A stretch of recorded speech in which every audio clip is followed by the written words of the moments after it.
niya itong magpuuna ang simbang gabi. And syempre, sa ito ang second barangay sa Risakot kan simbahan. Holy Cross pa. Yes po. Kumusta ang sa yung pag-antabay, pagtao, kan bersina po para po sa seguridad kan mga ma-attender po o church goer?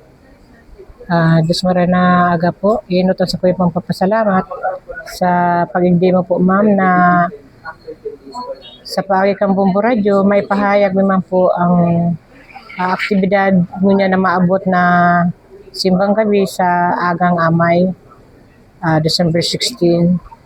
Inot po ang sa kuya po mga personal sa barangay, lalo na po ang mga barangay tanod na asainda pong responsibilidad sa araw kaya na activities niya po sinda sa pag-antabay sa rimbang gabi kan mga tao mga tao baga pag lalong-lalo na pag first day kang simbang gabi talagang kadakol po ang tao, mga aki, mga gurang, kadakol po para paano pa yung simbahan.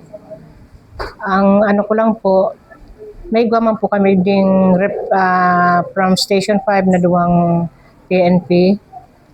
Yan po sinda sa muna nakaantabay. Banggi pa, 24/7 po ang pagbantay po ninda. Katabang po ka mga barangay tanod. Ang mga barangay tanod man po, yan po yan.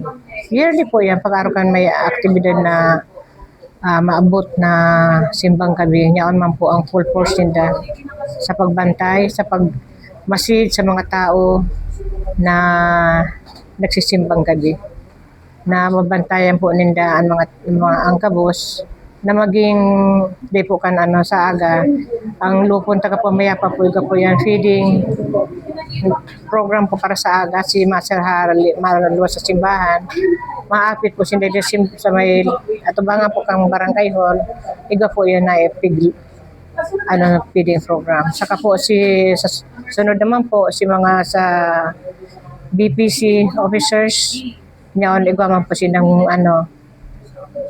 feeding program and sa muya man po sa 18 yun po yung barangay council na pa-feeding po sa mga tao na nagsisarima. Alright po. But may possibility, nagsasarwa kita ng road activity sa may partilang yan po bagang sa fraternidad, kumbaga dyan maagi ang sasakyan sa aga daino. May traffic po yan. Dahil po sinda pwedeng magdiretso. Ang po ninda, duman lang po sa may tinampo po bagang pasiring sa LCC, Fraternidad. Duman po ang pag-agikan mga auto. Asin man po naman digdi, agi po sinda, malag po sinda ibig sa strategy kang Mergaliejo Street, pasiring man po Zone 4. Pasiring po duman sa konsen ang duman ninda, duman ang luwasan, duman man ang laogan kan mga hali sa luwas kang syudad Canaga. Okay. Anong oras inikap mag-start? 5 a.m. ba? 4 a.m. sarado na? Ang start kang pag-work? Ang start ko kang 4 a.m. Ang start kang misang simbang gabi. Alright. Siguro mensahe na lang po niya po sa mga ma-attender sa agang simbang gabi. Mensahe na lang. Para po sa gabos, bilang kita po mga Kristiyano, kita po baga nyaon ang sa tuya pong ugali o tradisyon na garumo ugma sa tuya pong pagmati na kita po makakumpleto po ng pagsimbang gabi.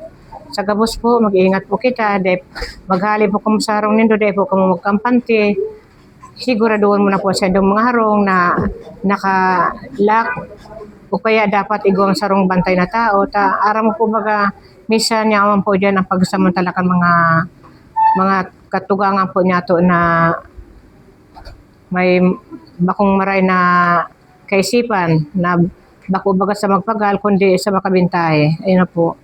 Kaya niyan po ang pakiulay ko, kabos, iringat po kita, lalong-lalo na po ngayon na paabutan ng bagong taon. Niyan po baga dyan ang pero minsan igawang nangyayaring aksidente o anuman mga data po inaasahan.